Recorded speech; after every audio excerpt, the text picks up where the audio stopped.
ದೇವರ ಮಕ್ಕಳಾಗುವಂತೆ ನಿಮ್ಮ ಆತ್ಮಗಳನ್ನು ವಾಕ್ಯದಲ್ಲಿ ಬಲಪಡಿಸುವ ಅನುದಿನದ ಧ್ಯಾನ ಆಗಸ್ಟ್ 22. ಎಲೆನ್ ಜಿ ವೈಟ್ ರವರ sons and daughters of god ಎಂಬ ಪುಸ್ತಕದ 235ನೇ ಪುಟ. ಶೀರ್ಷಿಕೆ: ಪ್ರಕೃತಿಯನ್ನು ಅರ್ಥ ಮಾಡಿಕೊಳ್ಳಲು ಶಿಲುಬೆಯು ಸಹಾಯ ಮಾಡುತ್ತದೆ.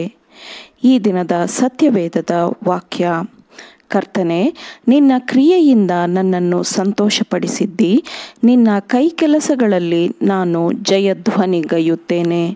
ಕೀರ್ತನೆಗಳು 92ನೇ ಅಧ್ಯಾಯ 4ನೇ ವಚನ. ಇಂದು ಮಾನವನು ಪ್ರಕೃತಿಯ ಬೋಧನೆಗಳನ್ನು ಸರಿಯಾಗಿ ತನ್ನ ಶಕ್ತಿಯಿಂದಲೇ ಓದಲು ಸಾಧ್ಯವಿಲ್ಲ.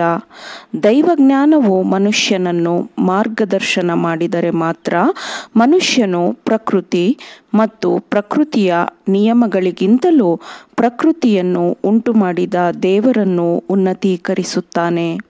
ಇಲ್ಲದಿದ್ದರೆ ಅವನು ಪ್ರಕೃತಿಯನ್ನು ಮತ್ತು ಪ್ರಕೃತಿಯ ನಿಯಮಗಳನ್ನು ಉನ್ನತೀಕರಿಸುತ್ತಾನೆ.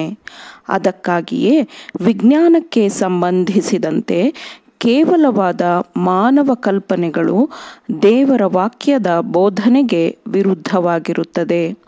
ಆದರೆ ಕ್ರಿಸ್ತನ ಜೀವನದ ಬೆಳಕನ್ನು ಹೊಂದುವವರಿಗೆ ಪ್ರಕೃತಿಯು ಮತ್ತೆ ಅವನಲ್ಲಿ ಪ್ರಕಾಶಿಸಲ್ಪಡುತ್ತದೆ.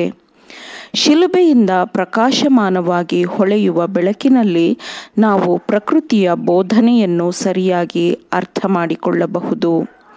ವಿಮೋಚನೆಯ ಯೋಜನೆಯಲ್ಲಿ ಮಾನವನ ಮನಸ್ಸು ಗ್ರಹಿಸಲಾಗದ ರಹಸ್ಯಗಳು ಇವೆ. ಅವುಗಳನ್ನು ಮನುಷ್ಯನ ಜ್ಞಾನವು ವಿವರಿಸಲಾಗುವುದಿಲ್ಲ. ಆದರೆ ದೈವತ್ವದ ರಹಸ್ಯಗಳ ಬಗ್ಗೆ ನಮಗೆ ಹೆಚ್ಚಿನದನ್ನು ಪ್ರಕೃತಿಯು ಕಲಿಸುತ್ತದೆ. ಆದುದರಿಂದ ಯುವಕರ ಮನಸ್ಸು ಸಾಧ್ಯವಾದಷ್ಟೂ ನಿಸರ್ಗದ ಪುಸ್ತಕದಿಂದ ಕಲಿಯಲಿ. ಬೀಜವುಳ್ಳ ಎಲ್ಲ ಪೈರುಗಳು, ಬೀಜವುಳ್ಳ ಎಲ್ಲ ಹಣ್ಣಿನ ಮರಗಳು ಮತ್ತು ಎಲ್ಲ ಸಸ್ಯರಾಶಿಯನ್ನು ನಮ್ಮ ಪ್ರಯೋಜನಕ್ಕಾಗಿ ಕೊಡಲಾಗಿದೆ. ದೇವರ ರಾಜ್ಯದ ರಹಸ್ಯಗಳನ್ನು ಬೀಜದ ಬೆಳವಣಿಗೆಯಲ್ಲಿ ಓದಬೇಕು. ಮನುಷ್ಯನು ಅವಿಧೇಯ ಮಾರ್ಗದಿಂದ ದೇವರ ಮಾರ್ಗಕ್ಕೆ ಹಿಂದಿರುಗಬೇಕೆಂದು ಪ್ರಕೃತಿಯು ಮನುಷ್ಯನಿಗೆ ಸಹಾಯ ಮಾಡಲೆಂದು ಅದು ಅವನಿಗೆ ಪಾಠ ಪುಸ್ತಕವಾಗಬೇಕು ಎಂದು ದೇವರು ಪ್ರಕೃತಿಯನ್ನು ವಿನ್ಯಾಸಗೊಳಿಸಿದ್ದಾನೆ. ಪರಿಶುದ್ಧಾತ್ಮನ ಮಾರ್ಗದರ್ಶನದಲ್ಲಿ ಪ್ರಕೃತಿಯನ್ನು ಶ್ರದ್ಧೆಯಿಂದ ಅಧ್ಯಯನ ಮಾಡುವ ಅಗತ್ಯವಿದೆ. ದೇವರು ಮಹತ್ವದ ವಸ್ತುನಿಷ್ಠ ಪಾಠಗಳನ್ನು ನೀಡುತ್ತಿದ್ದಾನೆ.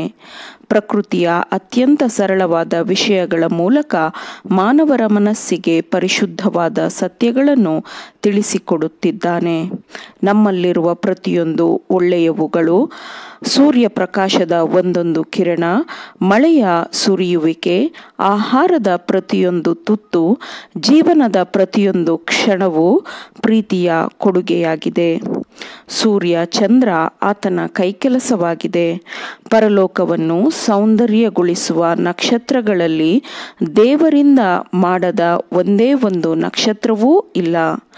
ದೇವರಿಂದ ಬರದ ಒಂದೇ ಒಂದು ಊಟದ ಅಗುಳು ಸಹ ನಮ್ಮ ಊಟದ ಮೇಜಿನ ಮೇಲೆ ಇರಲು ಸಾಧ್ಯವಿಲ್ಲ.